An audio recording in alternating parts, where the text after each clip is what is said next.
Hello, this is Bob Bazenko, co-host of the Green and Red podcast, and we are here with a very special bonus episode right now. I'm going to be talking to a couple great activists and comrades who are currently in Minnesota with the Pipeline 3 protests, Scott Parkin and Jake Conroy. And we, as always, thank you for patronizing the Green and Red podcast, listening to us, watching us on video.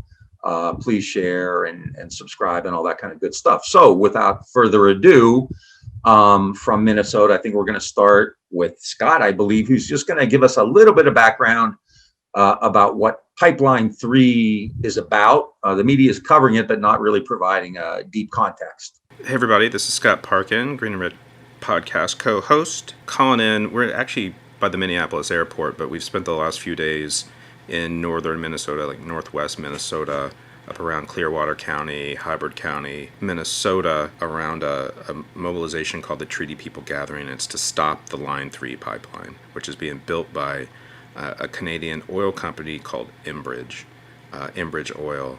And so it's a 337-mile long pipeline that crosses 200 different waterways and has a carbon footprint that's the equivalent, if it gets locked in, to 50 coal-fired power plants. So that's like one key part about that. So the implications of ecosystems, water, bodies of water, and then the climate are pretty profound with this, and it's bringing in tar sands oil from the Alberta tar sands, which we've talked about in the past. So that's a real key part about this. The other important part is that it's crossing a lot of indigenous territory, and it's violating a lot of treaties that were signed in the 1850s between the U.S. government and between Native American nations. And so the gathering we were at was called the Treaty People Gathering, and it was an event with a series of direct actions aimed at trying to get the Biden administration and the state of Minnesota and ultimately Enbridge, the oil company, to respect these treaty rights. And so what we saw the last few days is we saw a series of like big marches, and we saw one big march, and then we saw a series of like basically mass direct actions. And there were two, and I'll say that for the last 6 months, there's been a pretty steady drumbeat of direct actions at construction sites related to the pipeline. And so on Monday, about 1,000 people marched to the headwaters of the Mississippi, where Enbridge is actually trying to drill under the Mississippi. They are literally trying to drill under the Mississippi River in two different spots of the many spots where they're drilling. And then there was another, there's what they call a pump station where Enbridge uses that facility to kind of move the oil along. That was also under construction. There was another mass direct action there.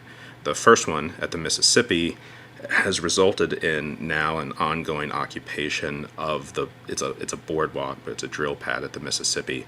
And so like indigenous leaders have basically set up an encampment there.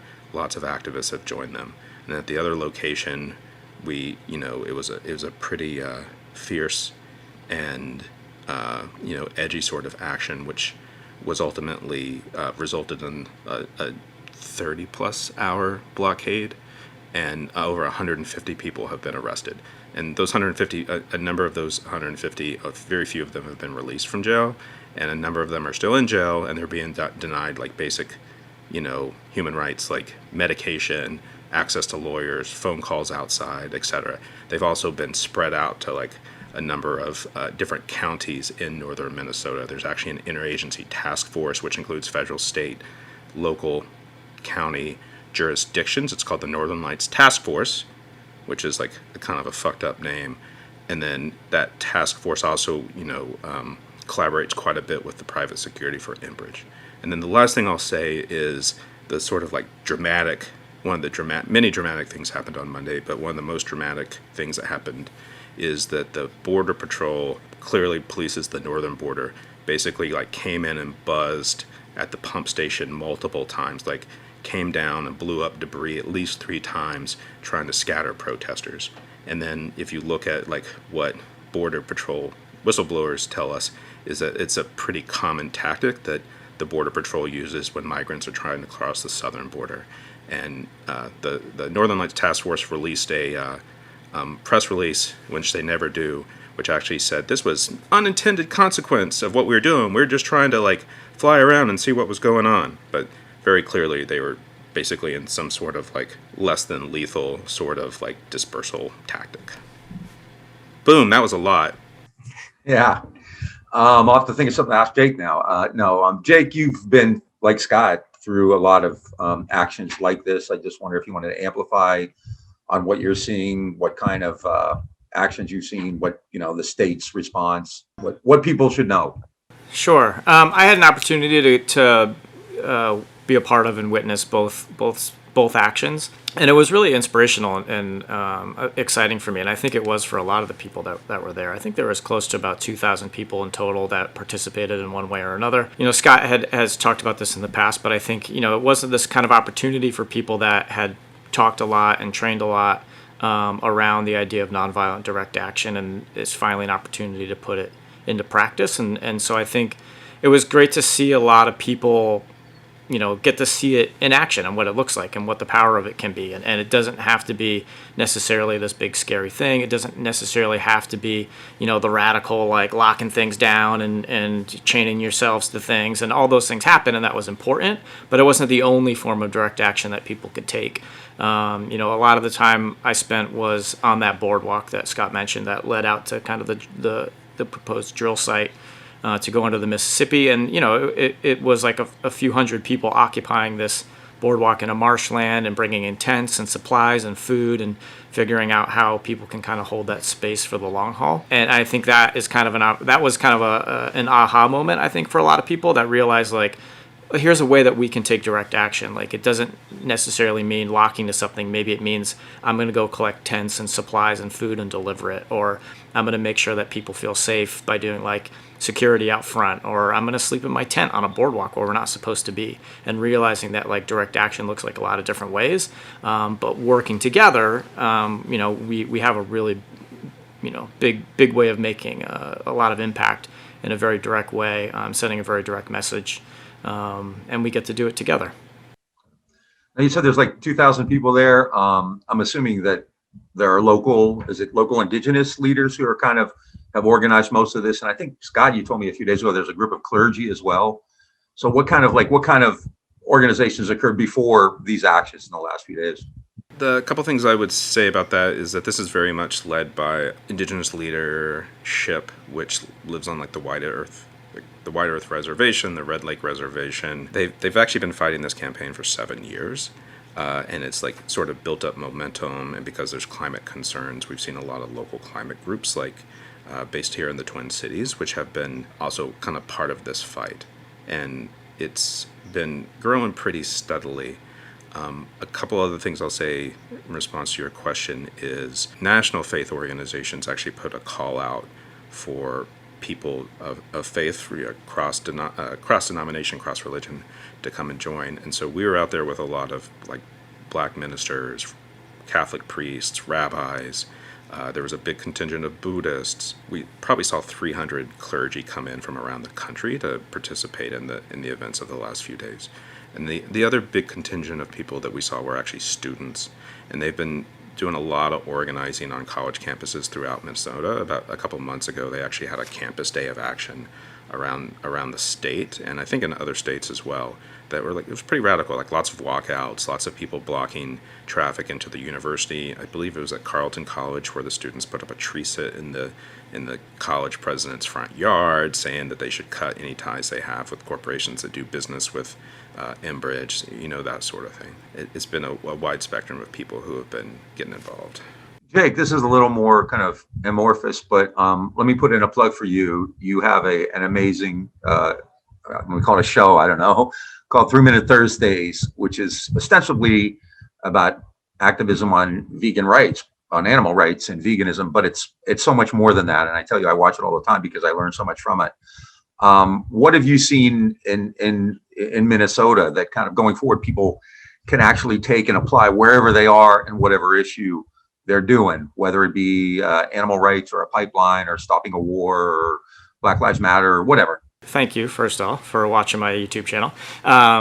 But yeah, I think like the takeaways for me that I talk a lot about on my YouTube channel is about, as vegans and animal rights activists, there's this whole world of stuff that's going on that's terrible and we need to work and fight against.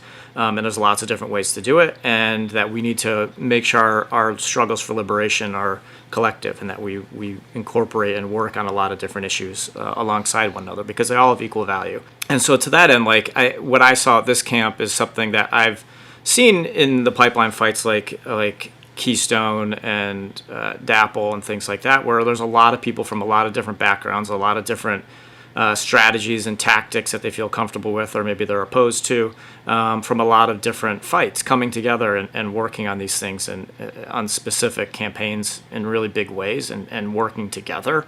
And so getting to see that kind of up close, this was actually my first big action camp around pipeline projects. So getting to see that firsthand was really inspiring. Like Scott said, just seeing people coming from all different backgrounds, all different walks of life, disagreements on strategies and tactics, but coming together under the banner of we need to stop Line 3 and resist these projects for a variety of different reasons, I think was really inspiring. And it really shows the power of if you just work together under a liberatory framework towards these common goals, we can make change that is lasting and it's important, and it grows people power and it grows our movements, not apart from one another, but starts to grow them together and forward, which I think is really exciting. And the second thing I really like about these type of campaigns, like you said, there's so many different ways for people to plug in. We were very privileged to be able to travel from our homes up into northern Minnesota and fight alongside these folks and being welcomed there and participating. But there are literally dozens and dozens of ways people can participate from anywhere. First, I think that's an important sign of that a campaign is doing it right, is that we can go after the banks, we can go after the insurance companies, and those places entities exist in lots of different places around the world, cities and suburban areas, and no matter where you are, you can go hand out leaflets, you can do a protest, you can do a banner hang, you can do a disruption in your local bank, in your local insurance agency, to support and amplify the fight going on here in Northwest Minnesota. So to me, campaigns like this are a perfect example of how we bring people together, how we bring movements together, how we fight strategically with smart tactics, and how ultimately I think we win. I have just a couple kind of questions, and then you guys can add whatever you think is important. First, I just think kind of more of an observation. I've seen video of it, and what struck me, much like last summer, is what I call the moral courage of the people there who are kind of fearless, like they were last summer. Because whenever you see, these insane people, Proud Boys or whatever, they storm the Capitol looking like freaking avatars, and they're carrying ARs and stuff. And these folks here are just using kind of their collective power, which kind of gets me choked up. So that's been really beautiful. Are there also kind of parallel kind of political or legal or economic strategies, going after the banks that have been subsidizing these pipelines, financing them, things like that? How has the ruling class, are there other ways of going after the ruling class besides specifically doing it here in Minnesota? Yeah, I would say that there's been a long-standing campaign targeting Wall Street banks over the funding of this pipeline, and we've seen actually a number of days and weeks of actions over the last 6 months.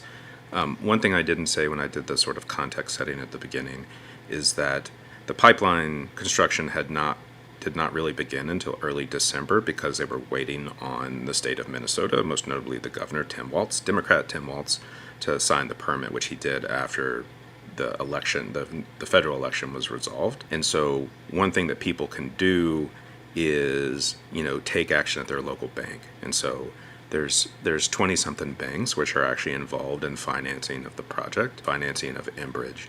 And, some of the bigger ones are the ones, they're the banks that are on your street corner. They're also the same banks which have been funding and managing, raising money for these oil companies, and includes Citibank, TD Bank, MUFG, which is a Japanese bank, and its U.S. retail outlet is Union Bank, another bank called Mizuho, and then two Japanese banks are funders of this.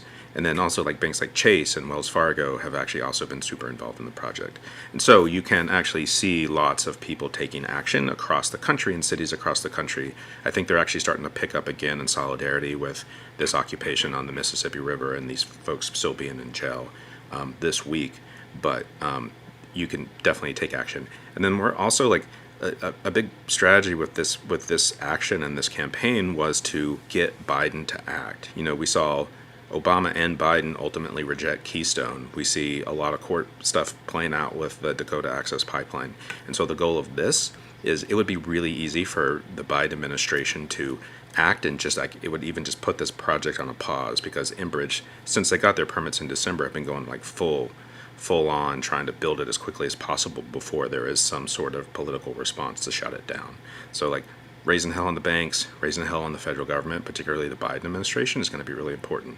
Especially if you live in DC, lots of our friends in DC are organizing actions targeting Biden over this right now as we speak. I would also add that like Senator Klobuchar in Minnesota has been going on about climate change. Now this is a fight for our future and so forth and so on, but she's also in essentially allowing this pipeline project to move forward in her state.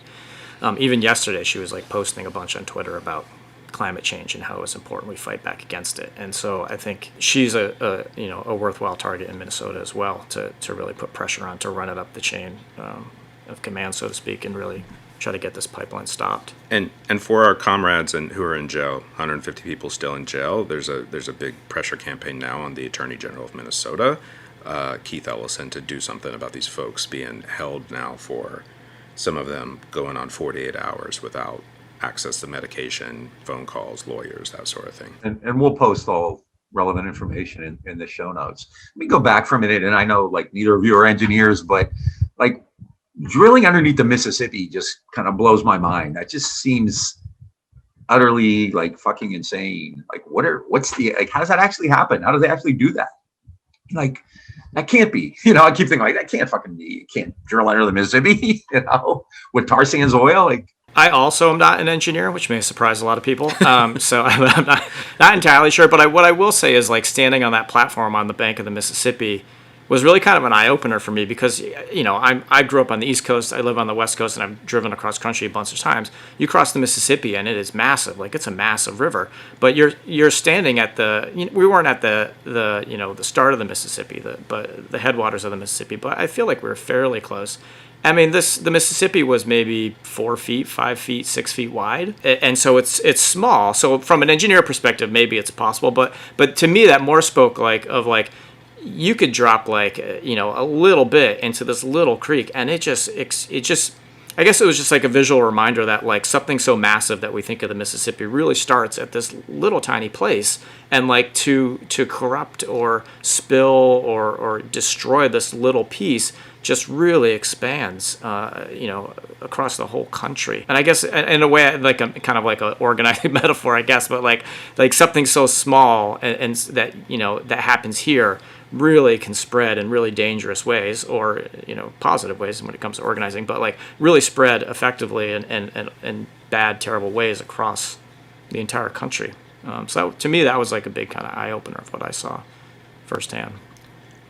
One thing I'll say, and like this isn't totally our history or stories to tell, but like the spot where we're at that was being occupied, which was like the kind of like drill pad or whatever, is like it's also like traditional territory of some of these folks on the White Earth Reservation, who going back probably thousands of years, even if a spill were to happen and they were able to save it further down the river from where we were, it would still be like a huge pollution on this like sort of traditional land, on this traditional territory, these marshes. There's a lot of rice growing that goes on there, which is a kind of like tradition, a staple for the communities up there. And so that was also a thing to think about. The other thing I'll say about the river too is that where we were, it was like 5 or 6 feet across. And when we drove south yesterday, we actually crossed the Mississippi again, and it's the Mississippi that you would imagine, like the ones you see in St. Louis or New Orleans. It was like huge all the way across, and it was just like it really impressed upon me about how it starts as something small and becomes like so much bigger as we head further south. I assume that there's some actual engineers maybe had something to do with that, but still. No, it's quite remarkable. Well, before you left, Scott, you were kind of saying this is going to be the first time anything like this has happened in quite some time because of COVID. Last year, there was a ton of spontaneous things, but this is different, isn't it? Yeah, I mean, they had been kind of working on this for like a month. I mean, it kind of came together pretty quickly, but it came together probably in a month or so, maybe a little over a month. One of the requirements was that you had to be vaccinated, but it was a little bit of to be in an encampment with a lot of people, like hundreds of people, 2,000 people, after spending the last year in sort of like pandemic, social distance, mask, and there was still a lot of like those sorts of things going on, but it's still like it's the first time I'd been around a lot of people in that capacity for a long time, and it's like a little, I wouldn't say it's jarring, but it's a little bit like, okay, I have to readjust. The thing I found interesting about camp, or one of the many things I found interesting about camp, was 2,000 people showed up with a general idea of what was going to happen, but very few people knew what the actual plan was. And I think it was really something to be said of like trusting in leadership, and in this case, trusting in Indigenous leadership to come up with like smart, solid strategies and tactics and put them into practice. I thought it was pretty amazing to see 2,000 people show up, not really know what's going on, and just being like, all right, like I'm down for whatever you all need me to do. I mean, because a large majority of us didn't even know what these actions were going to be until the very last minute, and sometimes they were fluid and kind of moving and changing as they were actually happening. To me, it was just kind of this inspirational moment of like, here's all these people that were they traveled from all over the country. Some came from, I think there were some people there from like Australia or, people traveling around the world to show up and be like, we are ready to throw down for this project, or excuse me, for this campaign, and we're down to like fully trust the leadership to make these decisions, and we're going to roll with it because we trust you, we believe in you, and we believe in the campaign, and to me that seemed really special, and at times it felt a little chaotic, like what's going on, but at the end you're sitting here now and you're like, man, this was like such a well thought out strategy and using some really like creative tactics. And it really seems like a successful weekend, and I think it's only helping to kick off this campaign into a higher level and higher gears. I'm really excited to see how it takes shape, not just in Northwest Minnesota, but how it's going to shape up around the country in the United States and around the world, and all the different ways people can start doing solidarity action. So it was an inspiring week, few days for me for sure. I think on about, I don't know, a month or two ago, I guess it was on one of your 3-minute Thursdays, you kind of did like kind of like 6 things you can do to be an activist or something. I can't remember specifically. Have you learned anything that you would add to that now? Because it's the first post-pandemic action. I mean, is that going to change the way these are done going forward, no matter what your issue is? The pandemic? Yeah. I'm not sure. I think Scott and I were talking about this earlier, but I do feel like most of us have been in this situation where we've been locked down or in quarantine, or we haven't really seen people, and our like way of life, our personalities, the way we interact with people, I think a lot of that's changed, just because we've been out of it for a year and a half. And so I think like that can be a little intimidating. It does feel weird to be like, oh, I'm in this camp and I'm in this space with 2,000 people and not a lot of us are wearing masks because presumably we're vaccinated, but maybe not. I don't really know. And again, there's like a trust issue there. But I also think like this is a really cool opportunity to kind of like reinvent who we are as individuals and as activists, and like come up with new and creative ways to move forward that maybe we haven't thought about. And like, I don't know, it does feel like there was a stopping point, and now for me, this camp felt very much like, oh, this is this new beginning of what's to come next, and it's exciting. Like we can invent or reinvent that to look however we want, and I think we have an opportunity to make it look something different, something new, something creative, to be bigger and better individuals, to be bigger and better communities, and bigger and better activist circles, that hopefully leads to better, bigger things. I guess my last question, and then you guys can take it any direction you want, is what's supposed to be happening going forward? Will there continue to be people sitting in, blockading? Will there be kind of a retrenchment and then figuring out where to go next? Will there be a continued presence at the site of production, the site of construction? This kind of like, anarcho-syndicalism in action. Yeah, I mean, what I'll say is, one, there's a good number of the people who had come up there this weekend are still there, like supporting that occupation, that encampment on the boardwalk at the drilling pad, and so that was like a sort of, that's an important thing that's going to be going on. But the other thing is that, Enbridge had actually had to put a pause on some of its construction around waterways through April and May because of the requirements around the permits related to bird migration, and so in June, that's when they start picking back up on their construction of waterways. And so the sort of stop line 3 movement, if you will, basically has recognized that this is where we need to like really step it up and like have lots of action. So I would actually say through at least the summer, potentially into the fall, depending on how much delay and disruption happens, that we'll see a lot of people taking a lot of action. And there's like lots of calls for people to get involved. People listening want to check it out. You can go to the Treaty People Gathering website. You can go check out the GNIW Collective, GINIW Collective on Facebook, Honor the Earth, which has their own camp, which is called the Welcome Water Protectors Camp, is actually a pretty open place for people to go get plugged in.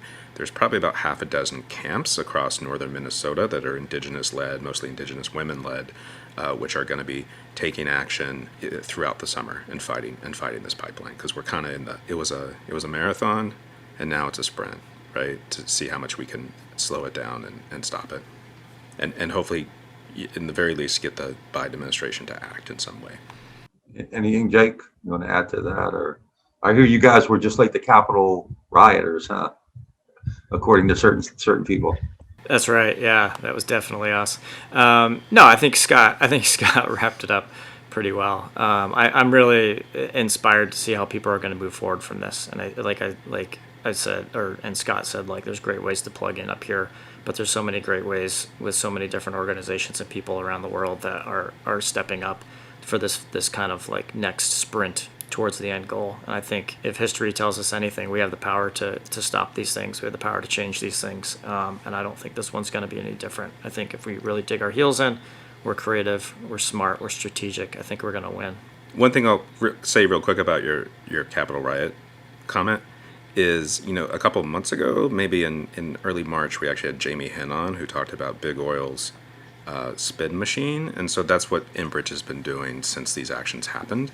And the Enbridge PR team came out yesterday. It was actually reported in The Intercept, comparing what happened particularly at the pump house to the Capitol riot, which it's a lie. It's a complete distortion of what the Capitol riot was, and it's a complete distortion of what happened. Everything that happened on Monday at the pump house in particular was like nonviolent. It was people disrupting and putting themselves in the way of things, but it's very much in the tradition of like civil rights movement, Gandhi, that sort of thing.